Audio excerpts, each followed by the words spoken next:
के बीच अमेरिकी राष्ट्रपति जो बाइडेन ने साफ कर दिया है कि नाटो या अमेरिका की सेना यूक्रेन युद्ध में शामिल नहीं होगी।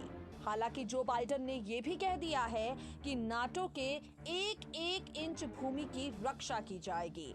बृहस्पतिवार को अमेरिकी राष्ट्रपति ने अपने देश को इस मुद्दे पर संबोधित करते हुए कहा, रूस के राष्ट्रपति व्लादिमीर पुतिन हमलावर हैं। पुतिन ने इस युद्ध को चुना है और अब वो और उनका देश इसके परिणाम भुगतेंगे। रूसी शेयर बाजार आज गिर गया है। अब अमेरिका में उनकी हर संपत्ति बंद हो जाएगी।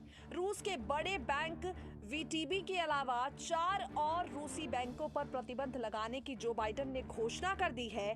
इस प्रतिबंध से अकेले अमेरिका में रूस की $1 ट्रिलियन की संपत्ति जब्त होने की आशंका है।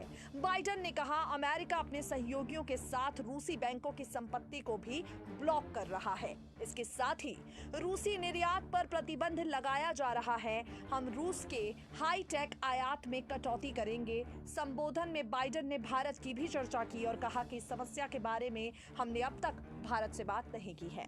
बाइडेन ने कहा, शुक्रवार को अमेरिका और नाटो के सदस्य देशों के बीच इस मुद्दे पर चर्चा होगी। इस संकट के कारण तेल गैस के दाम बेतहाशा बढ़ने की आशंका के बीच बाइडेन ने उम्मीद जताई है कि गैस कंपनियां कीमतें नहीं बढ़ाएंगी। उन्होंने ये भी कहा कि जरूरत पड़ने पर अमेरिका अतिरिक्त बैरल तेल रिलीज करेगा। किसी देश पर जबरन कब्जा करना गलत है और हम आजादी के लिए साथ खड़े हैं।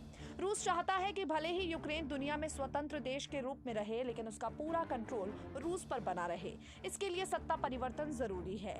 इस जंग के जरिए रूस यही करने की कोशिश कर रहा है। हंगरी उसके उदाहरण है। ये देश रूस से अलग होने की कोशिश करने का अंजाम भुगत चुके हैं।